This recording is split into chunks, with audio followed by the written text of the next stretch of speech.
Apakah teman-teman masih semangat? Tidak. Gimana dong? Nggak semangat? Semangat. Nah, sebelum kita memulai pelajaran hari ini, kita ice breaking dulu biar semangat. Ya. Breakingnya apa ya? Tepuk semangat aja ya. Ya. Nanti tepuk semangat, semangat. Yang keras biar kelas sebelah terdengar. Ya. 1, 2, 3. Tepuk semangat.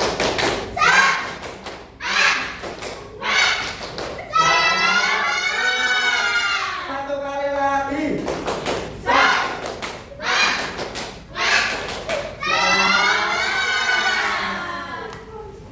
Oke, hari ini apakah anak-anak sudah tahu kita akan belajar pelajaran apa? Belum itu gimana toh? Tadi bawa buku SKI enggak? Lupa. Ya, bisa-bisa tidak boleh lupa ya. Kalau lupa nanti Bapak suruh pulang ambil buku SKI lagi. Waduh. Ya udah, jika sebelum memulai pelajaran, alangkah baiknya Bapak ajar dulu ya. Raja, Cikal, Wulan, Alia, Ayu, Bila, Farida. Hari ini lengkap ya. Siapa yang tidak masuk? Lupa ini Riza belum saya panggil. Riza kemana? Loh, sakit apa? Semoga kalau kita yang sakit segera diberi kesehatan kembali dan bisa ikut pembelajaran Bapak setiap hari. Nah, sebelum kita memulai pelajaran, alangkah baiknya kita berdoa dulu yang dipimpin oleh Aida. Ayo, kamu belum beri doa dari kemarin. Berdoa mulai. Berdoa selesai. Amin. Pada pelajaran hari ini kita akan belajar tentang ketabahan, tentang bagaimana kita sabar, bagaimana kita memaafkan ketika orang lain itu jahat kepada kita. Ini materinya ketabahan Nabi Muhammad SAW dan para sahabat dalam berdakwah. Yang pertama adalah masa awal dakwah Nabi Muhammad SAW dan para sahabat. Tahukah kalian dulu Nabi Muhammad menyiarkan agama Islam penuh dengan ujian dan cemooh dari orang-orang sekitarnya, contohnya dari kaum Quraisy dan lain-lain. Nah, di saat agama Islam itu disebarkan, banyak mengalami tantangan, hambatan dari kaum Quraisy. Maka Nabi Muhammad dan para sahabat dengan tabah menghadapinya dan dengan teguhnya Nabi Muhammad dan para sahabat menyebarkan agama Islam. Dulu Nabi Muhammad itu mulai dakwah secara sembunyi-sembunyi, mulai dakwah di Mekah setelah turun wahyu yang kedua, yaitu surat Al-Mudaththir ayat 1-7. Nah, dalam ayat ini Allah memerintahkan Nabi Muhammad SAW untuk berdakwah. Di awal dakwahnya hanya sebatas pada keluarga, terus saudara, teman, dan seterusnya. Yang awalnya dilakukan secara sembunyi-sembunyi di rumah Arkam bil Arkam. Arkam itu adalah sahabat Nabi yang termasuk orang-orang pertama yang masuk Islam. Rumah Arkam itu menjadi pusat dakwahnya Nabi Muhammad SAW kala itu. Suatu hari Rasulullah SAW mendapat perintah untuk berdakwah secara terang-terangan, yaitu dengan turunnya surat Al-Hijr ayat 94. Kelihatan nggak tentang anak-anak? Kelihatan nggak? Nah, bisa baca kan? Bisa. Nah, dibaca. 1, 2, 3. As-sam'inatu wa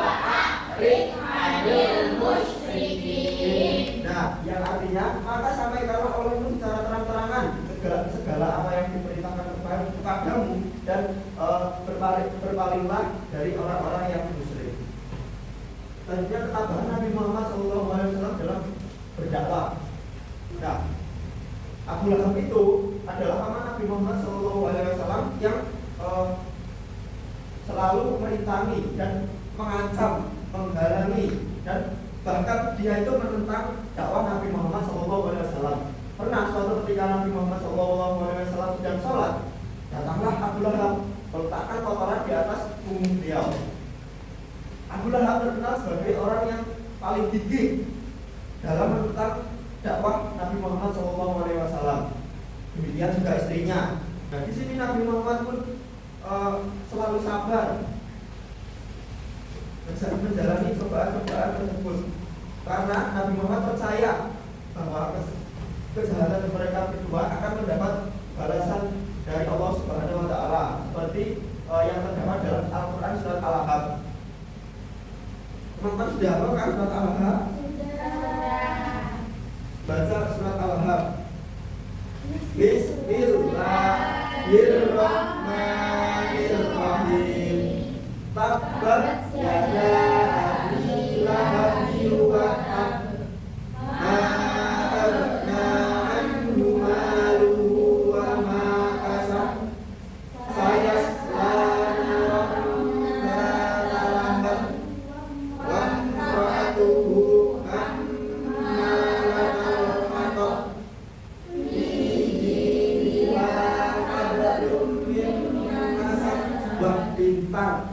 Anak-anak sudah hafal surat Al-Ahqaf. Dahulu itu penguasa Mekah tidak rela melihat Nabi Muhammad SAW betapa pengikutnya. Mereka mengadakan pertemuan Darun Nadwa yang isinya membicarakan tentang cara dan sikap apa yang dapat dipergunakan untuk merintangi dakwah Nabi Muhammad SAW. Nah, berbagai cara yang dilakukan oleh kaum kafir untuk menghalangi dakwah Nabi Muhammad SAW. Di antaranya ketika Nabi Muhammad melaksanakan sholat di masjid dilempari dengan kotoran, tetapi Nabi Muhammad selalu tabah dan sabar, lalu kotoran itu dibersihkan sendiri oleh Nabi Muhammad. Nabi Muhammad kala itu dikucilkan oleh kaum kafir Quraisy melakukan pemboikotan terhadap Bani Hashim karena menganggap Bani Hashim selama ini membela dan melindungi Nabi Muhammad SAW. Karena ketabahan para sahabat dalam berdakwah. Yang pertama, ketabahan Khadijah bin Khuwailid. Khadijah adalah Nabi Muhammad SAW yang selalu mendukung dakwah beliau. Khadijah selalu mendukung dakwah Nabi Muhammad SAW dengan harta, benda, jiwa dan raganya. Yang kedua, ketabahan Abu Bakar. Nah, Abu Bakar ini adalah sahabat yang selalu mendampingi Nabi Muhammad SAW berdakwah. Adalah siksa yang dialami oleh sahabat Nabi Muhammad SAW yang bernama Yasir. Yasir adalah suami dari Sumayyah. Mereka satu keluarga itu disiksa oleh majikannya yang bernama Abu Jahal. Mereka diikat, kemudian diseret dan dijemur di teriknya matahari kala itu. Tambahan Arkam bin Abil Arkam, yaitu Arkam bin Abil Arkam adalah salah satu sahabat Nabi Muhammad SAW yang kuat iman dan pendiriannya. Ini dibuktikan dengan rumah tempat tinggalnya menjadi pusat dakwah Nabi Muhammad SAW secara sembunyi-sembunyi tadi. Arkam bin Arkam sering mendapat ancaman dan bujukan dari kaum kafir Quraisy agar meninggalkan ajaran Islam yang diajarkan Nabi Muhammad. Arkam bin Abil Arkam tetap tabah dan menjadi pengikut setia Nabi Muhammad SAW. Bahkan ikut hijrah ke Madinah, meninggalkan rumah dan harta bendanya yang melimpah. Tabah dengan bin Rabah. Nah, Bilal bin Rabah adalah seseorang hamba sahaya yang sangat marah mendengar berita itu. Dia menyiksa Bilal bin Rabah agar kembali kepada kepercayaan menyembah berhala. Bilal dicambuk berkali-kali, bekas luka cambukan merata di seluruh tubuhnya. Dari cerita yang Bapak sampaikan dapat kita pahami bahwa kesabaran itu tidak ada batasnya. Setiap orang harus dituntut untuk sabar dalam keadaan apapun dan dimanapun. Nah, sekarang dikeluarkan buku tulisnya anak-anak. Kalau bawa ya sekolah apa enggak? Ada pelajaran apa? Oh, caranya kelupaan. masih enak udah pinter. Iya. Masih anak-anak. Nah, sudah dikeluarkan semua tulis-tulis. Soalnya Bapak dikte ya. Nanti kerjakan di rumah karena waktunya sudah mepet. Ya, biarkan di rumah. Nanti kalian bisa bertanya kepada orang tua kalian. Bisa. AI boleh, tetapi harus paham ya. Kalau ditanya minggu depan harus tahu ya. Iya. Pertanyaan pertama, bagaimana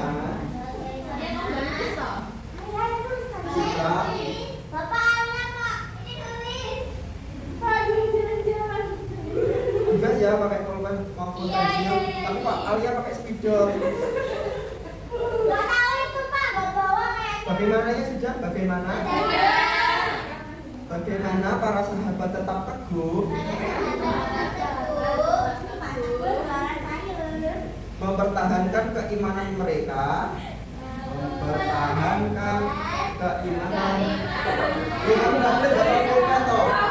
Oh. Ketika dihina dan disakiti oleh kaum Quraisy. Ketika dihina dan disakiti oleh kaum Quraisy. Karena Bapak ini jam 9 mau rapat. Pelajaran hari ini Bapak tutup dulu ya. Ya, kuncinya hari ini kita harus tetap sabar dan tabah walaupun kita tidak disukai oleh teman satu dengan teman yang lain. Nah, kalau kita tidak disukai oleh teman satu dengan yang lain, kita harus sabar dan menerima atas cemooh dari teman-teman kita yang tidak suka sama kita. Ya.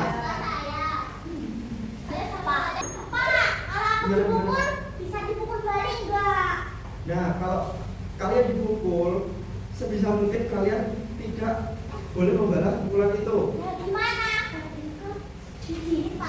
Kalau kita dipukul, berarti kita mendapatkan pahala. Nah, kalau kita mengobati pahala kita diambil oleh yang mukul kita tadi. Nah, jadi intinya hari ini tetap sabar ya, walaupun kita pulang jam 3. Iya.